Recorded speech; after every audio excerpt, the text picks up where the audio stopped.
क्रिया। बच्चों, क्रिया का अर्थ है काम। काम या तो किया जाता है या होता है। इन वाक्यों को पढ़िए। तोता मिर्च खाता है। बारिश हो रही है। बच्चा दौड़ता है। यहाँ खाता है, हो रही है, दौड़ता है क्रिया शब्द हैं, क्योंकि इन शब्दों से किसी काम के करने या होने का पता चल रहा है। इस तरह हम कह सकते हैं कि काम बताने वाले शब्द ही क्रिया कहलाते हैं, या जिन शब्दों से किसी काम के करने या होने का पता चले उन्हें क्रिया कहते हैं। बच्चों, काम करने वाले को कर्ता कहते हैं। यह वाक्य पढ़िए। अभिषेक बर्गर खाता है। यहाँ खाने का काम कौन कर रहा है? यहाँ खाने का काम अभिषेक कर रहा है, इसलिए अभिषेक करता है। कर्ता जो काम करता है उसे कर्म कहते हैं। वाक्य पढ़ें। अभिषेक बर्गर खाता है। अभिषेक क्या खाता है? अभिषेक यानी कर्ता बर्गर खाता है, इसलिए कर्म हुआ बर्गर। इस तरह इस वाक्य में कर्ता है अभिषेक, कर्म है बर्गर और क्रिया है खाता है। आइए बच्चों, अब हम क्रिया के भेदों के बारे में जानें। क्रिया के मुख्यतः दो भेद होते हैं, सकर्मक और अकर्मक।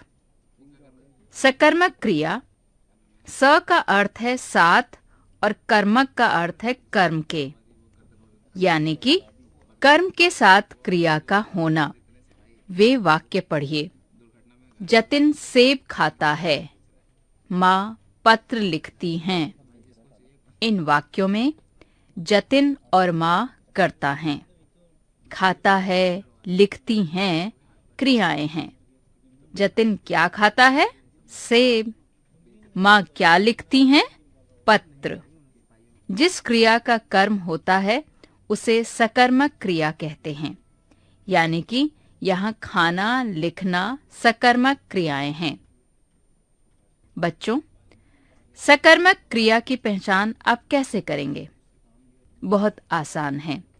आप जानते हैं कि हर वाक्य में एक क्रिया जरूर होती है। वाक्य पढ़ने के बाद क्या प्रश्न करने से अगर कोई उत्तर मिलता है तो वह क्रिया सकर्मक होती है। इस तरह बच्चा दूध पी रहा है। हम प्रश्न करेंगे, बच्चा क्या पी रहा है? उत्तर है दूध, यानी कि पी रहा है सकर्मक क्रिया है। अकर्मक क्रिया, अ का अर्थ है बिना और कर्मक का अर्थ है कर्म के, यानी कर्म के बिना। ये वाक्य पढ़िए। जतिन दौड़ रहा है। माँ हंस रही हैं। इन वाक्यों में जतिन और माँ कर्ता हैं। दौड़ रहा है, हंस रही हैं क्रियाएं हैं। अब हम प्रश्न पूछेंगे, जतिन क्या दौड़ रहा है? इसका कोई उत्तर नहीं है। माँ क्या हंस रही हैं? इसका भी कोई उत्तर नहीं है। इस तरह दोनों वाक्यों की क्रियाओं के साथ क्या प्रश्न पूछने पर कोई उत्तर नहीं मिलता।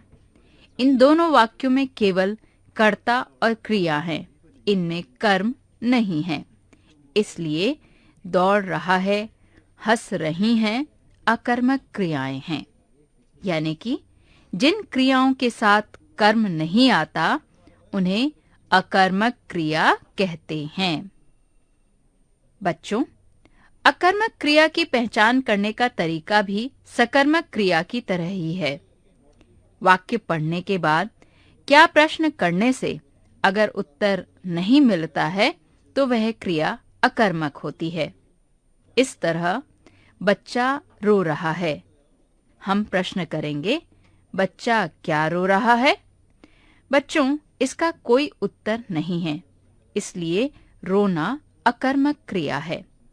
हम पूछ सकते हैं कि कौन रो रहा है? इसका उत्तर है बच्चा।